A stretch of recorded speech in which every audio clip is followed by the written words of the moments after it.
toutes les personnes ici présentes, au premier rang desquelles le président du collectif des étudiants de Yeumbeul, que je salue et j'apprécie beaucoup son discours qui est précis et concis et qui est plein d'enseignements. Merci beaucoup, Monsieur le Président.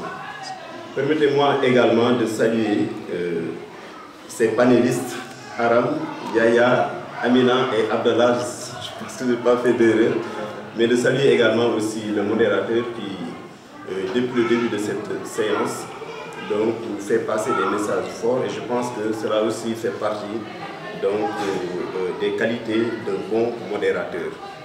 Saluer également nos techniciens qui nous permettent quand même de relayer, bien de porter plus haut nos voix, mais enfin saluer cette auguste assemblée. Je crois que, donc, je disais que le modérateur m'a rassuré tout à l'heure quand il a dit qu'on peut utiliser toutes les langues pour permettre quand même à l'audience de capter le sens de ce qu'on veut dire. Parce qu'il y a un ami qui me disait que généralement, les discussions dans les langues étrangères ne permettent pas aux uns et aux autres de dire ce qu'ils veulent dire. Généralement, ils disent ce qu'ils peuvent dire avec cette langue étrangère, mais ils ne disent pas ce qu'ils veulent dire avec leur langue maternelle. Et je pense que là aussi, c'est un élément très important à prendre en compte dans des rencontres de ce genre.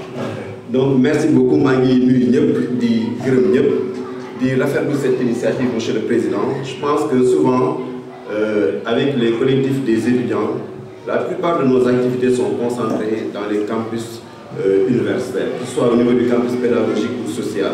Je pense qu'il est important quand même, dans la démarche, donc, de décentraliser les initiatives, de venir aux côtés donc, des populations pour partager avec eux, notamment ce thème qui est un thème central, un thème très important. Pourquoi je le dis? ANSD, les moyens que la population sénégalaise, plus de 70% de la population a moins de 35 ans. Donc, je crois que inéluctablement, cette frange importante de la population devient une priorité, qu'on le dise ou non, la jeunesse. Mais avant cela, il y a une importance qui citoyenneté. Lan mooy citoyen d'abord, lan mooy citoyen. Certainement, su ma ko waxee, Monsieur le Président, en bon juriste, va me dire qu'un citoyen est un sujet de droit. Maanaam koo xamante ni am na ay droits, am ay devoirs wala ay obligations. Donc, mën nañu jàppee ne citoyen moom mooy kooku. Mais bu ñu yamee foofu rek mën nañu bañ a am véritablement sens bi ñuy rechercher donc ci concept ou le mot si vous voulez donc bi ñuy wax citoyen et c'est bien quand même de dire l'engagement citoyen donc d'utiliser un mot ou un nom boo xamante ni boo ko jëlee ci verbe d'action lay doon donc mënuñu wax citoyenneté mënuñu wax citoyen te waxuñu engagement parce que bu fekkente ne ku am droit la même si vous suivez bien l'actualité dans les pays occidentaux, même les animaux ont des droits. Donc, l'on rek doyul ci nit ñu ne sujet de droit nga am nga ay droits ay obligations donc tu es un citoyen. Donc je pense qu'il faut que au-delà de cette définition-là, que en termes donc d'action, en termes quand même de comportement ci société bi mu am loo xamante ni comme ni ñu koy waxee li nga amal njëriñ mu jëm ci société bi. Donc loolu la ñuy wax engagement citoyen mu nekk vraiment processus boo xamante ni li muy indi rek mooy que yow nga xam vraiment lan mooy sa rôle. Parce que mais avant mu jouer rôle il faut que moom mu mën a identifier rôle am lan la parce que ku nekk comme boo jëlee équipe de football rek classement bi ku nekk jouer ailier ku nekk am nga fonction boo xamante ni war nga ko mën a jouer ci équipe bi pour ngeen mën a am victoire. Donc il faut que nga identifier rôle boobu mais yamul foofu mais il faut aussi yow nga xam sa bopp te xam sa bopp boobu mi ngi jóge ci héritage socio-culturel bi nga xamante ni moom nga am suñu ay maam donc lan lañ ñu bàyyee ñun lan mooy suñu identité culturelle et point boobu c'est un point central parce que souvent comme on le dit, comme on a subi esclavage, colonisation, etc. Parfois, nous savons notre identité culturelle. Ce qui fait que souvent, nous avons une dynamique comme la République, la République. Donc, Occidentaux ont imposé en France, en 1789, la Révolution française, n'est-ce pas?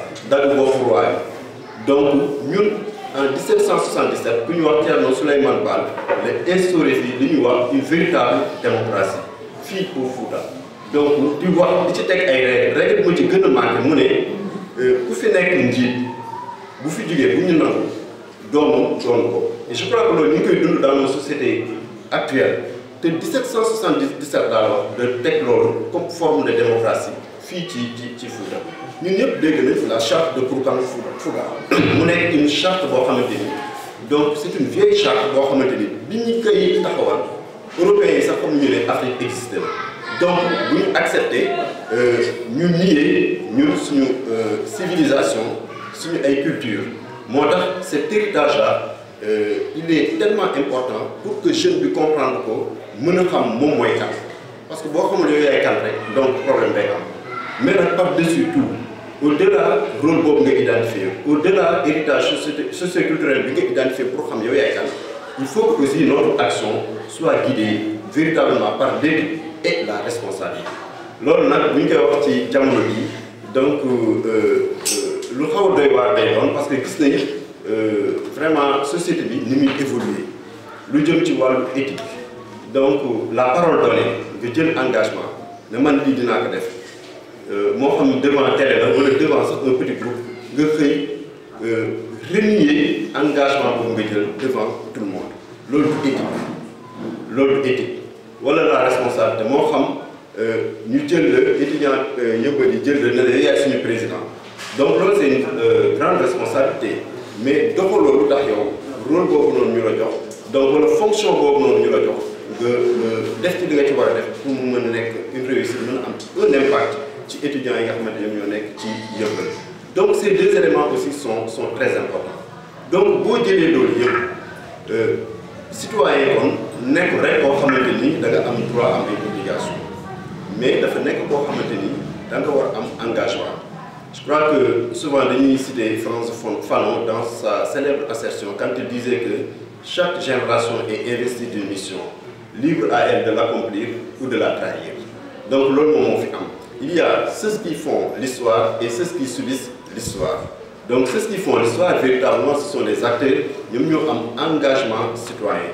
Ceux qui subissent l'histoire mooy ñi nga xamante ni donc ils ont une citoyenneté passive maanaam citoyenneté bi ñuy wax ñoom mi ngi am droit yi am rek ak ay obligations mais amul benn action boo xamante ni moom moo ko servir de toile de fond pour ñu mën a xam ne ñii wala ñu mën a xam ne yow mi tu es un véritable citoyen engagé qui contribue au développement de sa société ou bien de son pays de manière générale.